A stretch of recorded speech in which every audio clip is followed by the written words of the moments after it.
Welcome to Jagannadh kitchen. ఈరోజు నేను రాగి జావతో ఐస్ క్రీమ్ చూపిస్తున్నానండి. అదండి, ఈ కప్పుతో రాగి పిండి తీసుకున్నాను, దీనికి సరి సమానం బెల్లం తీసుకున్నానండి. ఇప్పుడు ఇవి రెండింటిని ఉడకబెడుతున్నానండి. మా చిన్ని గార్డెన్లోని పాలకూర అండి, ఈరోజు మొత్తంగా తీసేసాను.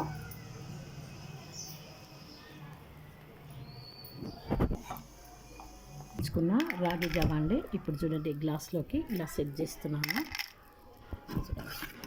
ఇప్పుడు ఇందులోకి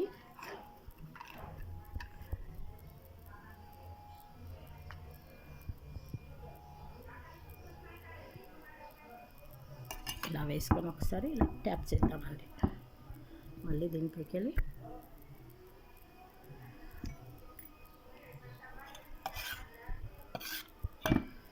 అదేవిధంగా 3 గ్లాసులు చేస్తున్నానండి.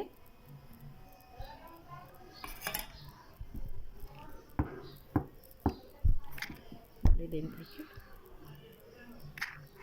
ఐస్ క్రీమ్ రెడీ అండి. ఇప్పుడు ఇది ఫ్రిడ్జ్లో పెట్టి చల్లగా పిల్లలకి ఇవ్వండి. రాగి జావా కలర్ బాగుండదు, కలర్ నచ్చకపోవచ్చు పిల్లలకు, కానీ ఇది ఎంతో హెల్త్ బెనిఫిట్స్ ఉన్నాయండి ఇందులో. ఈ సమ్మర్లో పిల్లలకి ఇవ్వండి, చల్లగా చాలా బాగుంటుంది. ఇది చూడండి, ఇలా ఇప్పుడు దీన్ని ఈ స్టిక్స్ పెట్టేసి పేపర్కు స్టిక్ పెట్టి ముందుగానే రెడీ చేసుకున్నాను. ఇప్పుడు దీన్ని ఈ విధంగా మిడిల్లో పెట్టేసి ఇది చూడండి, ఈ విధంగా కావాల్సితే మనకు దీనికి దారమైన ఏదైనా కట్టుకోవచ్చండి. నేను ఈ విధంగా పెట్టేస్తున్నాను. ఫ్రిడ్జ్లో పెట్టి ఐస్ క్రీమ్ అయిన తర్వాత మీకు చూపిస్తాను.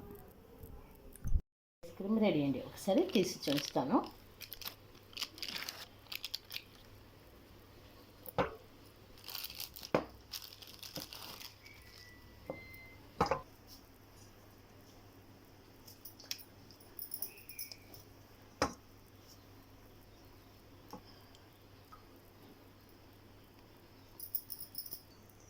ఇదిగోండి, రాగి ఐస్ క్రీమ్ రెడీ.